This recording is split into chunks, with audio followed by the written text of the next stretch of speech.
Hello everybody and happy Monday. I hope you guys are having a good day.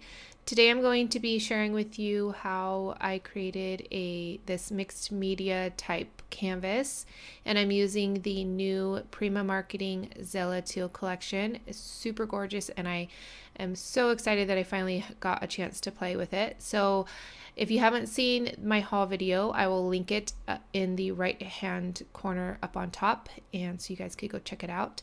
But I got the 12 by 12 paper pad because it has no foil, and that's how I like my papers personally. I took the paper and I traced out the canvas, and I'm using a 5 by 7 canvas, and then I cut it a little bit smaller so that it has that nice edge around the paper. And then I'm going to add some clear gesso onto the canvas and also the paper, and that way my paper is nice and prepped, so when I add the color and paints and everything, it's not going to absorb all of that color. So I chose a simple patterned paper because I knew I was going to add lots of color and textures like stamping and modeling paste and all that kind of stuff, so I just wanted a nice little pattern in the background. Now I'm adding some white gesso. This probably isn't necessary, but at this point I just decided to do it. So I added some white gesso, and then I am adding some white crackle paste. And I like to add some thicker in some areas and thinner in other areas. That way I have a variation of cracks. So some are bigger cracks and some are smaller cracks.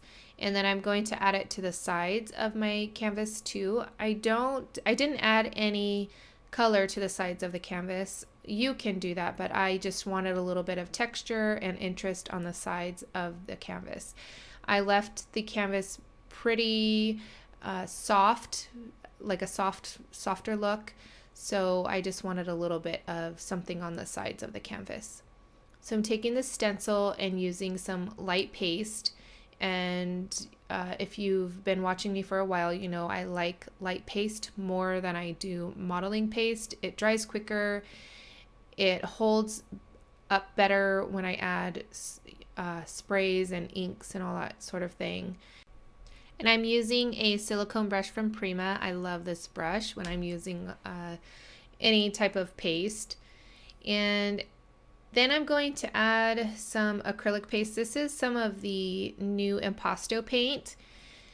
And I realized that it was just a little bit too bright, but I wanted a base color first.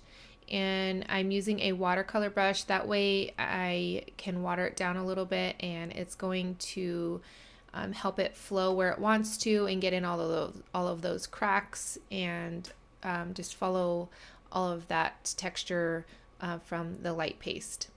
So it's still wet. I know I get a lot of questions. Did you let it dry? It's still wet.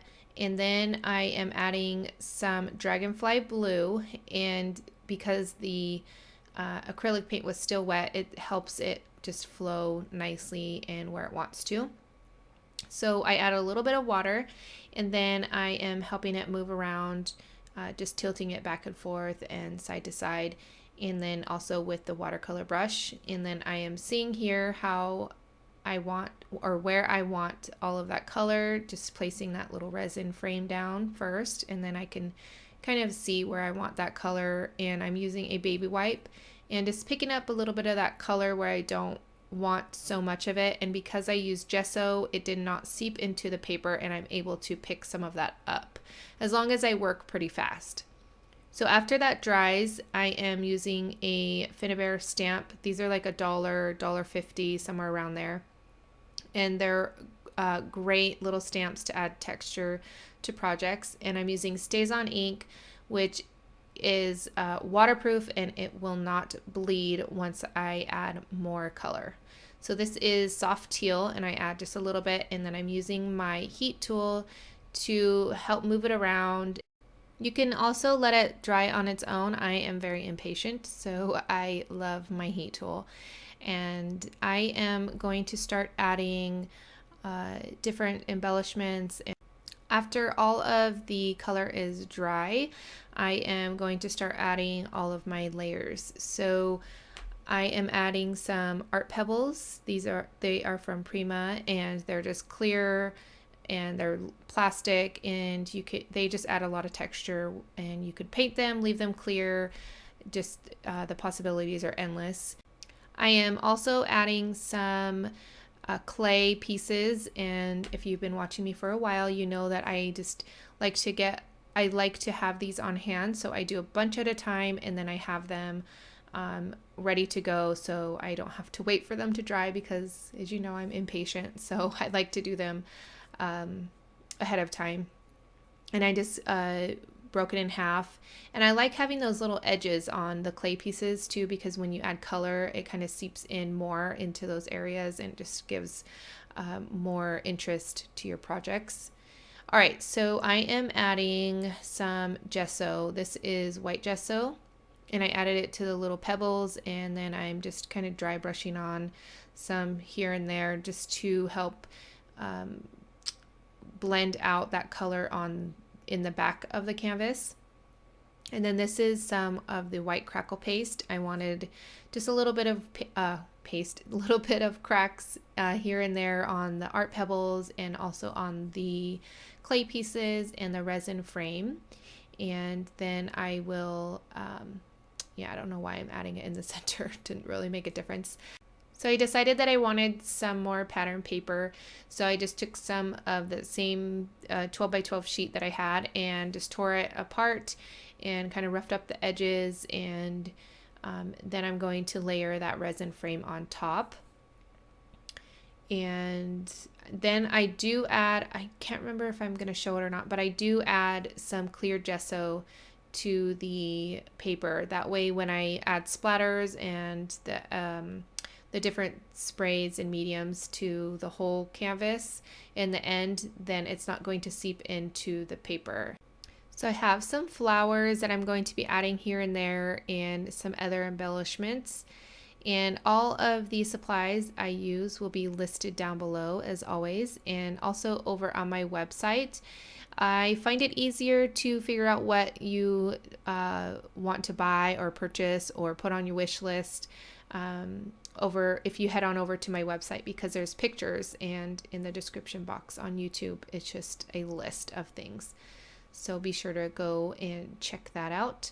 So I of course had to use one of these beautiful butterflies.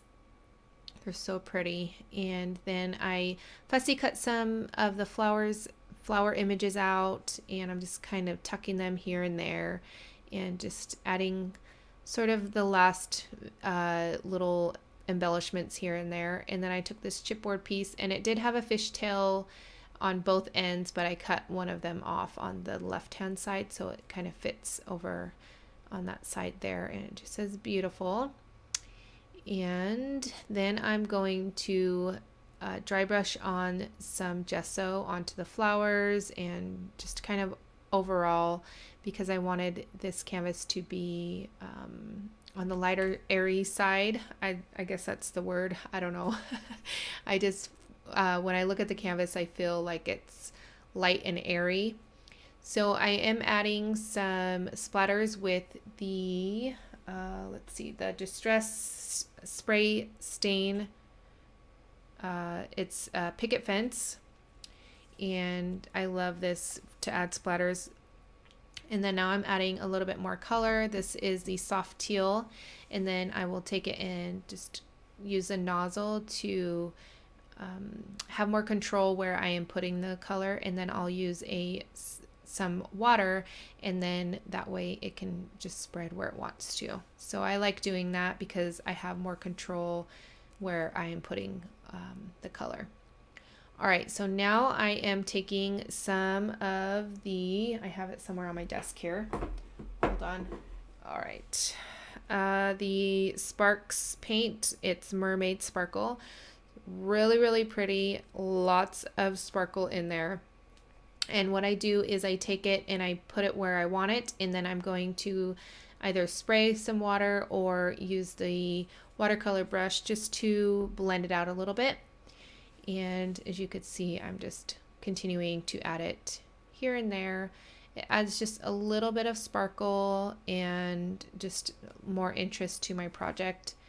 And I'm again adding it kind of randomly and it's really pretty. There's tons of different colors, so I hope you guys go check them out. They're really pretty if you like a lot of sparkle. I only like a little bit, and it's definitely not too sparkly if you just add a little bit if you're like me and don't like too much sparkle. I wanted to add some more depth to my canvas, so I am using the Color Bloom 2 spray, and it is Magic Stone. I think a lot of times I say Precious Stone, but it's not. I use Magic Stone. So it's just a really nice color, and to add some depth to your project. And then I add some water so that it kind of seeps in all of those cracks and into all of those different nooks and crannies on my canvas. So I am adding some heavy body gel, and then I am going to add some of these micro beads, and these micro beads you can actually get at Michael's. So they come in a pack, I think of, oh, it's right here, let me see, 1 2 3 4 5 6, and they have like a little shaker on them, so you're not pouring a ton out and you're just kind of sprinkling them on here and there. And I believe there's also glitter that Michael sells too, so if you are a glitter person, then be sure to check it out. I am going to finish this canvas with some more splatters with the Picket Fence Distress Stain Spray, and that is going to complete my project for today. I hope you guys enjoyed, and here is a couple more videos you might enjoy. I hope you guys give this video a thumbs up, share it on social media, and don't forget to hit that subscribe button. And I hope you guys have a great day. Thanks for watching. Bye.